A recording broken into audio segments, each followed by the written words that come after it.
Hello and welcome to Fidelity Connects. I'm Glenn Davidson. This week, U.S. markets have been fueled by AI-driven tech rallies and the increased hope for a December rate cut. But this will end a relatively flat month. Closer to home, the TSX is moderately up in November. Where's our next guest finding opportunities amongst it all? Today, we welcome portfolio manager Hugo Lavallée, who keeps tabs on U.S., Canadian, global equities, all through his contrarian lens. He's here to share his market thoughts with 2025 soon coming to a close. Hugo manages Fidelity Greater Canada Fund, the Canadian Opportunities Fund, Climate Leadership, and he's also the underlying manager on Global Equity Plus. Welcome, Hugo. Great to see you. Glenn, great to see you again.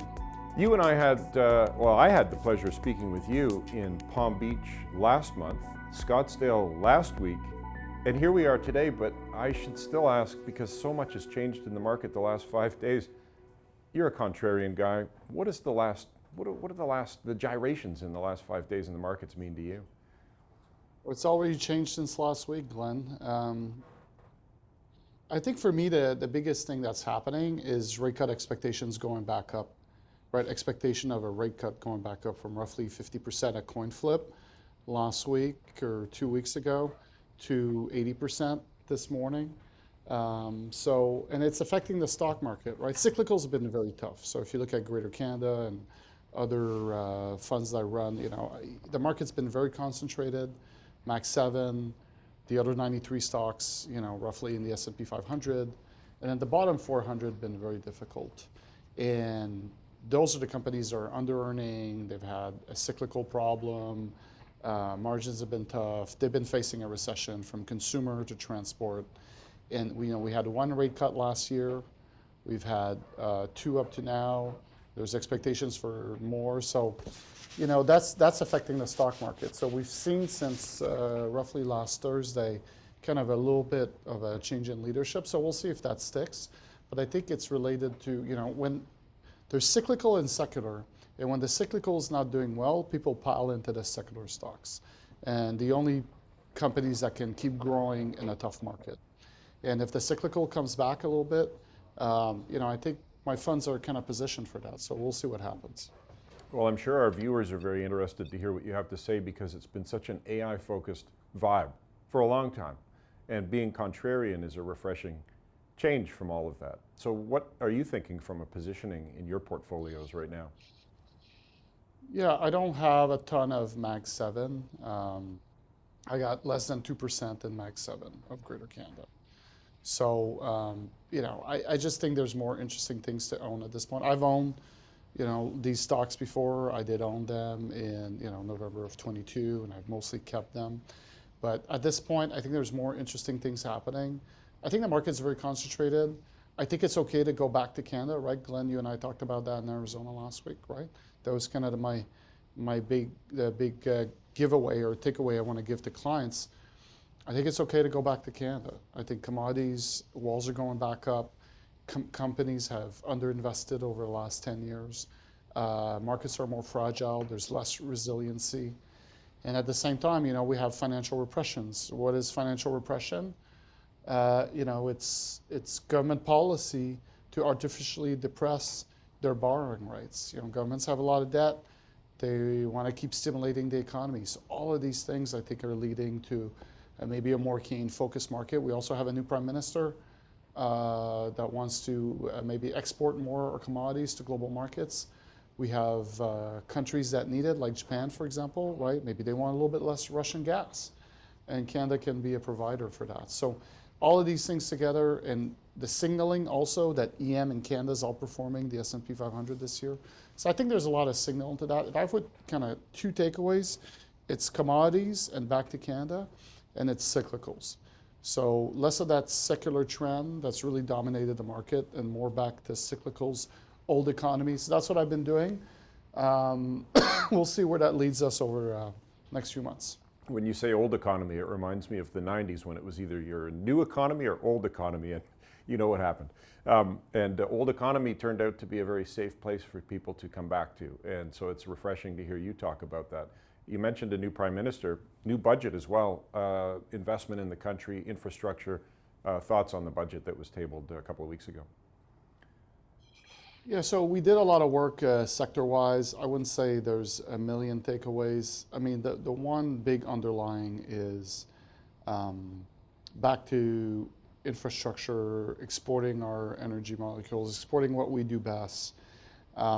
So frankly, we've been preparing for that since the election. I think back into infrastructure, construction companies, companies that can help build from terminal to pipelines, but more than that, like train projects. And, I think there's going to be, Southern Ontario stuff, forestry stuff, aluminum stuff. Like, we need nation building projects.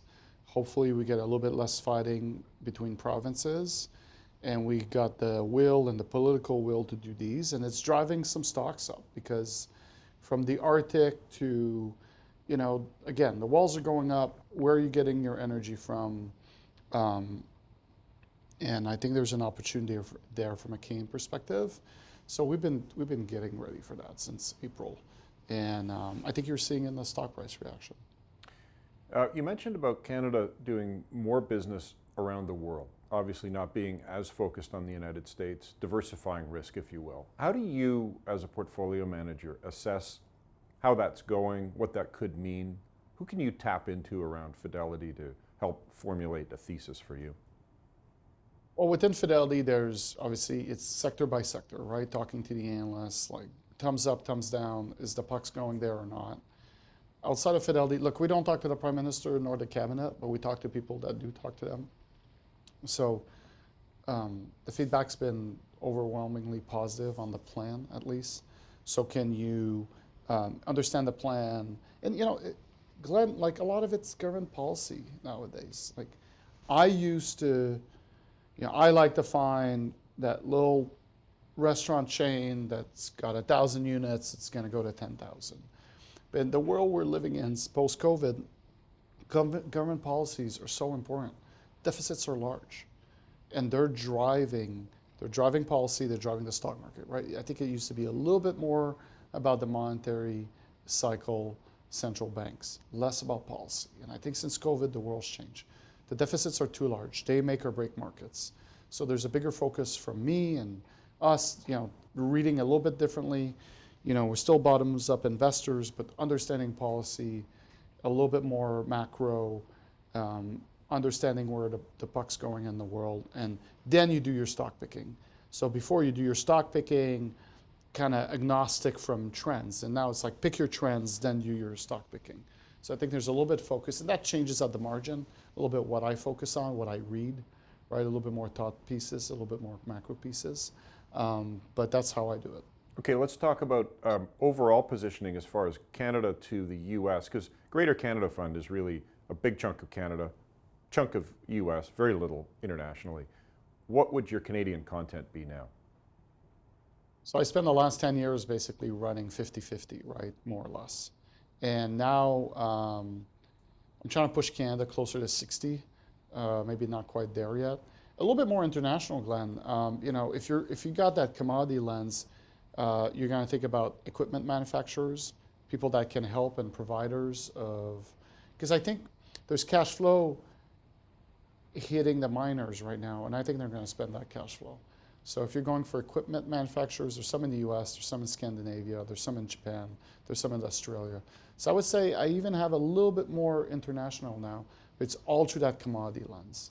And so more Canada. The stuff I have in the US, it's mostly cyclicals.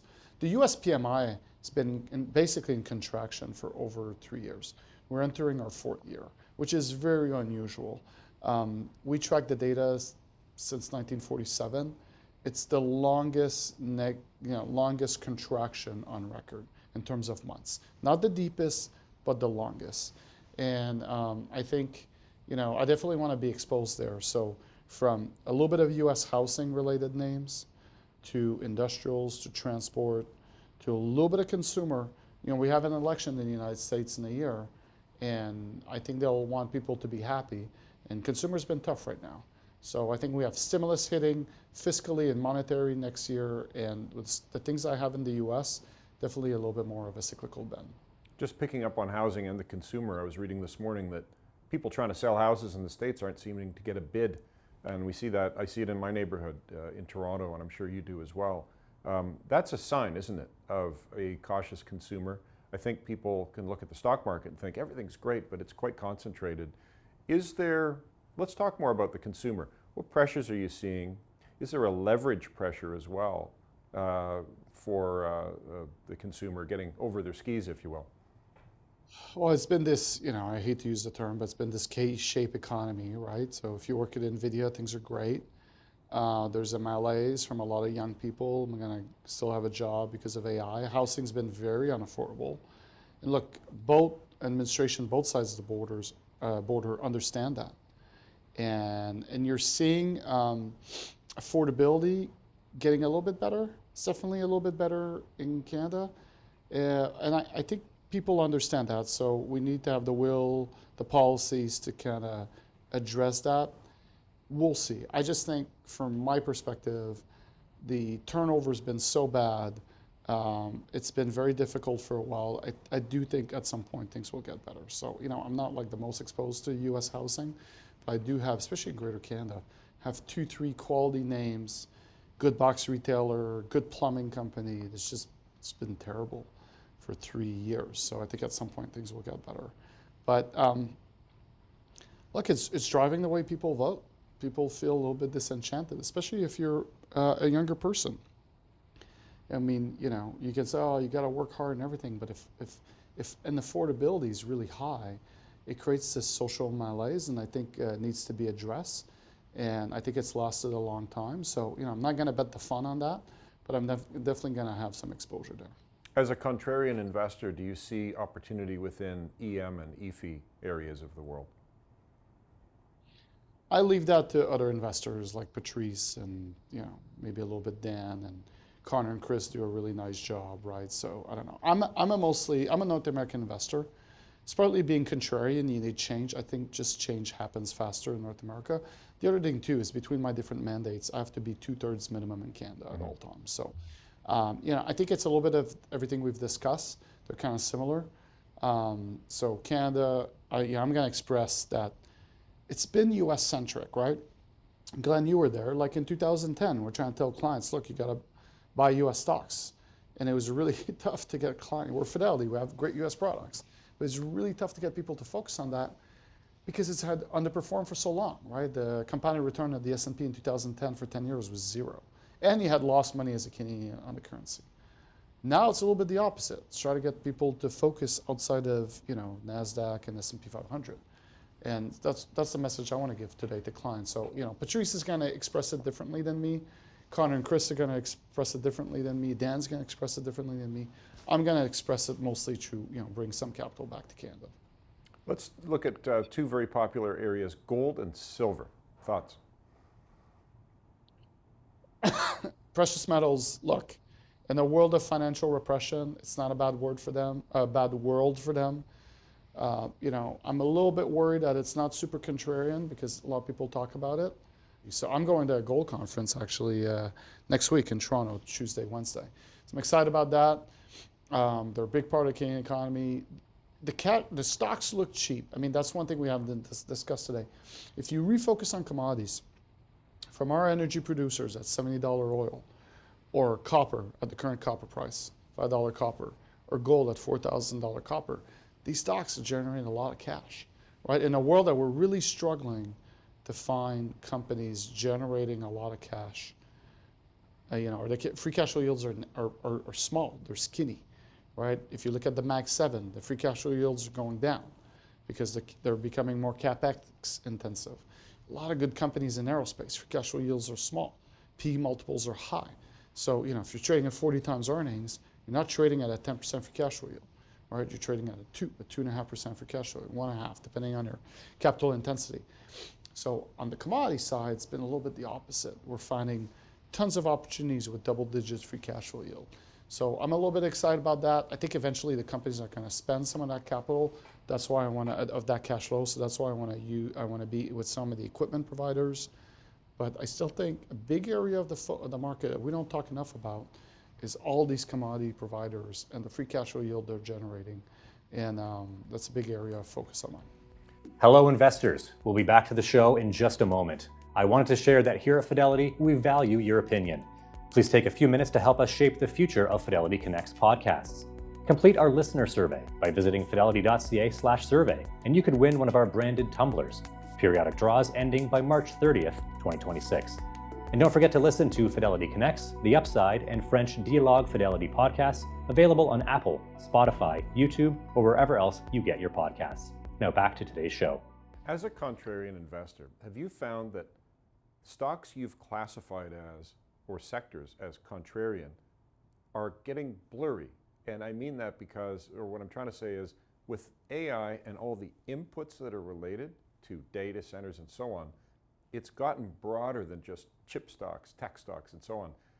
Has it eliminated some opportunities for you? Are you saying, hey, this was a contrarian stock, now it's, like you were just saying about gold and silver, have become very topical. Are there names that you feel are overdone that would have normally been contrarian for you?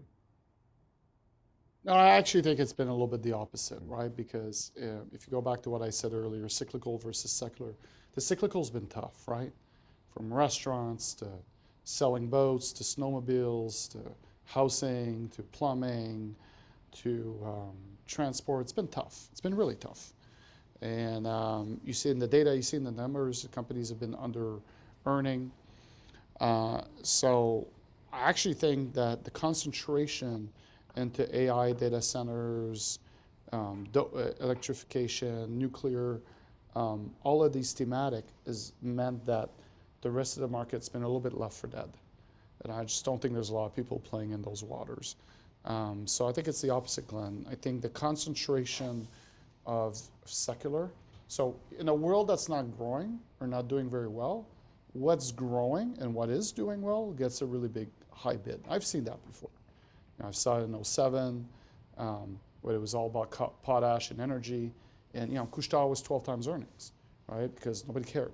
And they were having issues with volume and margins. So, history's never the same. It rhymes a little bit. And I think when you get these really narrow markets, you got some style that do really well, some other style that struggle, like being contrarian. And eventually when it switches, you catch up really, really fast. So we'll see what the future brings, but that's how I've been thinking about it. Okay, so it sounds like the left for dead category is still quite vast and big for you, which all It's of very us vast. listening today Yeah, are it's happy not. about. It's not. Yeah, it's not narrow at all. Okay, good. Super vast. Super vast. Well, good and bad, but it's been bad for me. But yeah, super vast. Ton of ideas. Like Greater Canada is fully invested.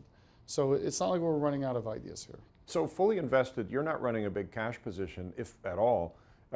How do you, so with the volatility in the market, you see opportunities that present themselves. You wake up in the morning, you're excited about. Do you have to sell a name in order to acquire it? Have you got enough cash sitting there? How are you dealing with opportunistic opportunities? Actually, Glenn, I almost wake up every day in the middle of the night, but and then I try to fall back asleep. But yes,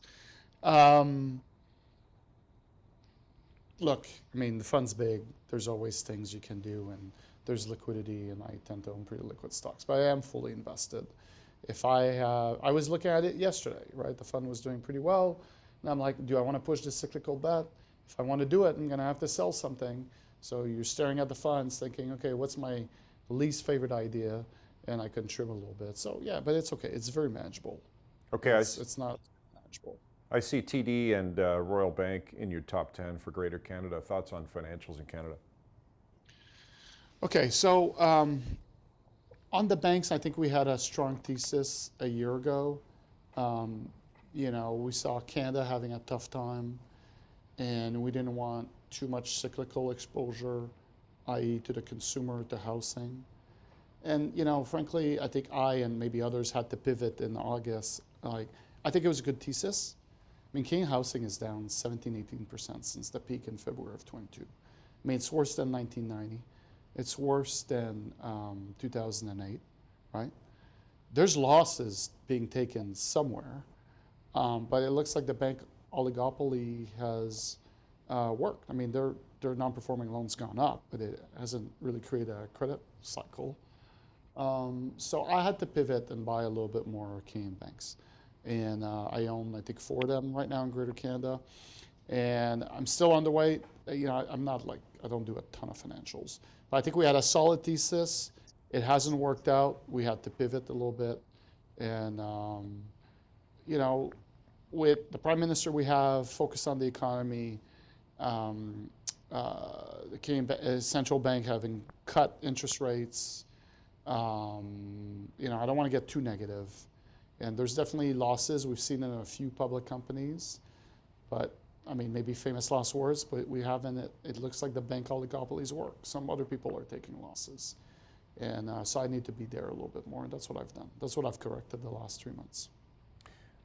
Shopify and Dollar Tree I see in the top 10 as well. Back to the consumer, just thoughts there? Yeah, I mean, it's a little bit different. You know, Shopify quickly, you know, that's one thing I did well during Liberation Day. And that's what I'm excited about. That's the positive thesis. Morningstar has you as and I know you hate when I tell you this because you're very humble, but they have you as a very highly rated equity manager because over time you really pay off. Your patience pays off, and it's worth investing with Hugo Lavallée, according to Morningstar, according to so many investors. What contributes to your patience? How did you learn your patience? Because it's not easy in a volatile market like this, is it? I take my job seriously. I don't take myself too seriously. Right, Glenn, and you and I spoke in Arizona, right? I don't have like articles of me or prizes or definitely not pictures. I have one thing in my cubicle here in Montreal. I got my rejection letter from Fidelity. You know, because when I applied the first time, they rejected me. And it's dated November 2nd, 2000.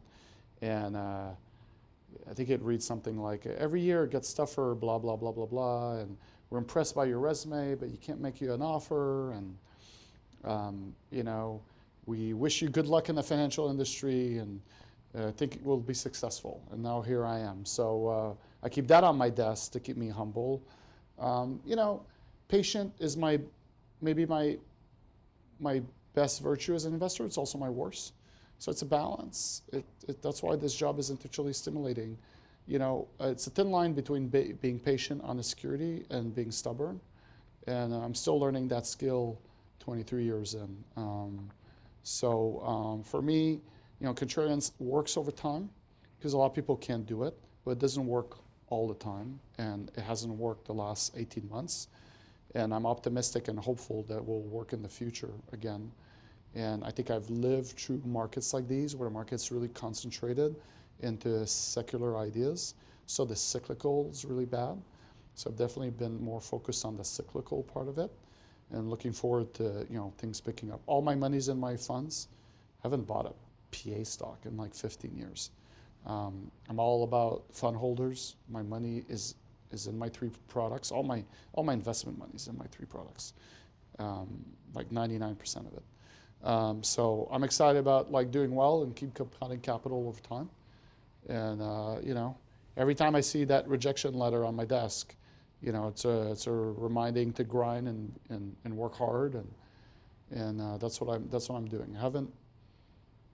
I'm very far away from retirement, and I want to keep doing super well, and that's what I'm focused on. Well, I hope in the least that you have your acceptance letter stuck on your fridge at home. I don't have that. I don't keep good stuff. Yeah. Keep the bad stuff. Keeps you humble.